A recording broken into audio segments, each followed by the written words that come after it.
जब हम देश के सामने मौजूद सबसे बड़े समस्याओं का जिक्र करते हैं तो सबसे पहले हमारे दिमाग में बेरोजगारी का नाम आता है। अगर आपको लगता है कि ये आम बात है तो याद रखना, यही आम बात कल की सबसे बड़ी मुसीबत बनने वाली होगी।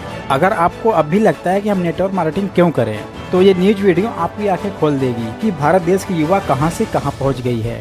पढ़ाई करके भारी भरकम डिग्री हासिल करने वाले युवा भी नौकरी और योग्यता के अभाव में सफाई कर्मी, चपरासी, गार्ड और यहाँ तक कि मच्छर मारने की नौकरी करने के लिए भी तैयार है। वैसे तो कोई काम छोटा नहीं होता और किसी काम को कमतर करके नहीं आंकना चाहिए, लेकिन जब कोई छात्र एक विषय में बाकायदा ग्रेजुएशन या पोस्ट ग्रेजुएशन करने के बाद अपने क्षेत्र से जुड़ा काम करने के बजाय सफाई कर्मी, चपरासी, गार्ड या मच्छर मारने वाले के पद पर नौकरी करता है, या यूं कहिए कि नौकरी करने पर मजबूर हो जाता है, तो इससे देश को सबसे ज्यादा नुकसान होता है। और इस समय देश में ऐसा ही हो रहा है। स्थिति इतनी गंभीर है, इसे समझने के लिए मैं आपको उत्तर प्रदेश के मुरादाबाद जिले की कुछ तस्वीरें दिखाना चाहता हूँ। ये जो लोग आप इस वक्त देख रहे हैं, ये लोग गंदे नाले में उतरकर स्वच्छ भारत अभियान के लिए काम नहीं कर रहे, और न ही ये लोग नियमित सफाई कर्मचारी हैं, बल्कि ये वो युवा हैं जो मुरादाबाद नगर पालिका में सफाई कर्मी के पद के लिए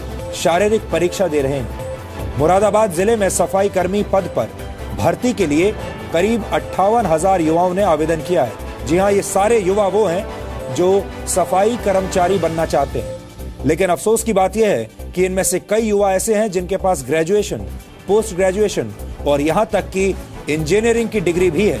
जब उत्तर प्रदेश विधानसभा सचिवालय में चपरासी की नौकरी पाने के आवेदकों में 255 ऐसे थे जिनके पास पीएचडी की डिग्री थी, जबकि बीए, बीटेक और बीएससी पास आवेदकों की संख्या 1 लाख से ज्यादा थी। भारत को युवाओं का देश कहा जाता है। भारत में 20 वर्ष से कम उम्र के युवाओं की संख्या 54 करोड़ है। ये भारत की कुल आबादी का 41% है, 41%, जबकि भारत में ग्रेजुएट युवाओं की संख्या करीब 6 करोड़ 80 लाख है।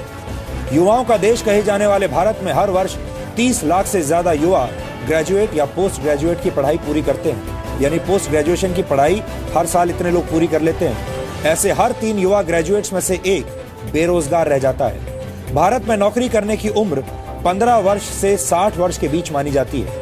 भारत में इस उम्र के लोगों की संख्या करीब 73 करोड़ है। इनमें से सारे लोग एम्प्लॉयबल नहीं है।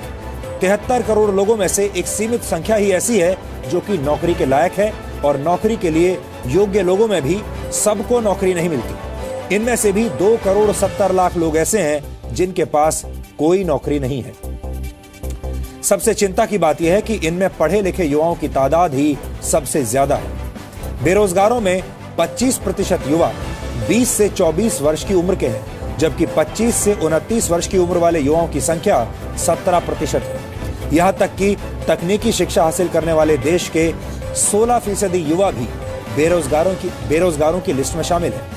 इसके अलावा हमारे पास वर्ष 2013 और 14 की श्रम मंत्रालय की एक रिपोर्ट है जो ये कहती है कि हमारे देश में 18 से 29 वर्ष की उम्र के ग्रेजुएट्स और उससे ज्यादा पढ़े लिखे युवाओं में बेरोजगारों की संख्या 28% है।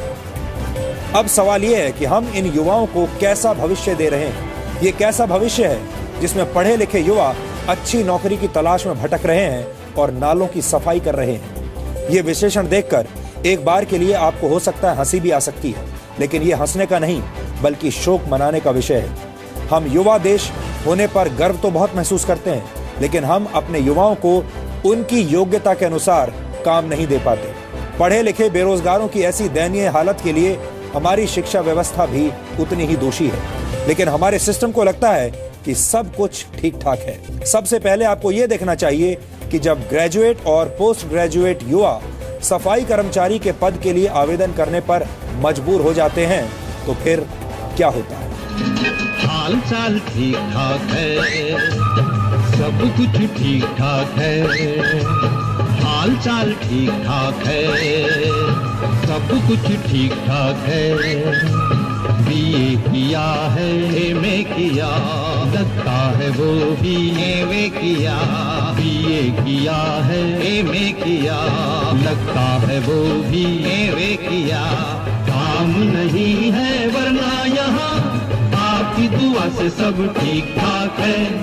हमारे देश में पढ़ा लिखा होना भी रोजगार की गारंटी नहीं देता और हालत यह है कि बड़ी बड़ी डिग्रियां हाथ में लेकर भारत के लाखों युवा एक छोटी सी एक अदद नौकरी के लिए अपने जूते घिस रहे हैं, हर रोज संघर्ष कर रहे हैं। दोस्तों, मैं ये नहीं कहता हूँ कि आप सिर्फ नेटवर्क मार्केटिंग ही करो, लेकिन अपने लिए एक बेस्ट प्लेटफॉर्म तैयार करो। ये आपकी खुद की जिम्मेदारी है, नहीं इस देश की सरकार को आपका कोई फिक्र नहीं है। वीडियो अच्छा लगा हो हमारे चैनल को लाइक करें, अपने दोस्तों के साथ शेयर जरूर करें और अगर चैनल पर नए हैं तो सब्सक्राइब करके बेल आइकन को हिट जरूर कर दें। फिर मिलते हैं अगले वीडियो में। Thanks for watching, wish you all the best.